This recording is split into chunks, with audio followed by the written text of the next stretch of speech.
नमस्कार, मी ओम सुभाष पाटील, प्रगती competitive apprentice institute Dharashiv. तर विद्यार्थी मित्रांनो, आजच्या या व्हिडिओमध्ये आपण मराठी 30 शब्द प्रति मिनिट या विषयातील स्टेटमेंट म्हणजेच तक्ता हा क्वेश्चन कसा सॉल्व्ह करायचा व फॉर्मॅट करायचा या ठिकाणी पाहणार आहोत. तर सर्वप्रथम आपल्याला जो लेफ्ट साइडला क्वेश्चन पेपर दिलाय तो पाहून आपल्याला राईट साइडला हुबेहूब टाईप करून घ्यायचा आहे.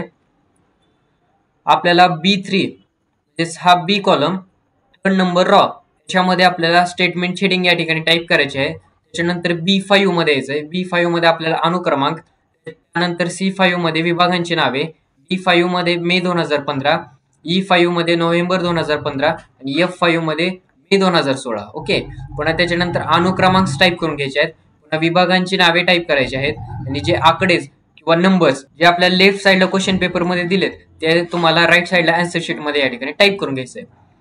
सर्वप्रथम तुम्हाला या कॉलमचे विड्थ किंवा साईज या ठिकाणी वाढवून घ्यायचे. अनुक्रमांक अंदाजे वाढवायचा आहे. सी कॉलम देखील तुम्हाला या ठिकाणी अंदाजे वाढवून घ्यायचा आहे. पुन्हा DEF तिन्ही कॉलम सिलेक्ट करायचे. या तिन्ही कॉलम पैकी एका कॉलमची विड्थ वाढवली किंवा साईज वाढवली तरी या तिन्ही कॉलमची साईज या ठिकाणी सेम होते. या तिन्ही कॉलमची साईज सेम असली पाहिजे. D छोटा E मोठा असं होता कामा नये. त्यानंतर काय करायचं, B3 पासून ते F3 पर्यंत सिलेक्ट करायचं, कारण की आपला स्टेटमेंट B3 पासून ते F3 पर्यंत आहे. ओके, F3 ला आपला स्टेटमेंट हा संपतोय. त्याच्यामुळे B3 पासून ते F3 पर्यंत सिलेक्ट करायचं. याला बोल्ड अंडरलाईन करून याला मर्ज सेंटर करायचं. त्याच्यानंतर स्टेटमेंटची जी हेडिंग आहे म्हणजेच या टेबलची याला सिलेक्ट करायचं, याला बोल्ड करायचं, याला सेंटर करून घ्यायचं. ओके, त्याच्यानंतर अनुक्रमांक 1 ते 8 पर्यंत सिलेक्ट करायचे, यांना सेंटरला अलाइनमेंट द्यायची. पुन्हा विभागांची नावे या ठिकाणी सिलेक्ट करायचं, यांना लेफ्ट अलाइनमेंट द्यायचे. त्याच्यानंतर जे आकडे किंवा नंबर्स आपण या ठिकाणी टाईप केलते यांना आपल्याला राईट अलाइनमेंट द्यायची आहे.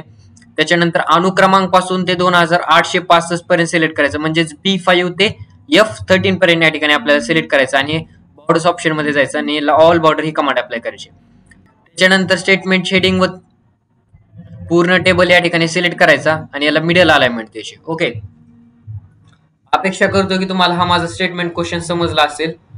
जर विद्यार्थी मित्रांनो तुम्हाला हा माझा व्हिडिओ आवडला असेल तर या व्हिडिओला एक लाईक करा, तुमच्या मित्रांमध्ये शेअर करा आणि चॅनलला सबस्क्राईब करून बेल नोटिफिकेशन ऑल वर सेट करा.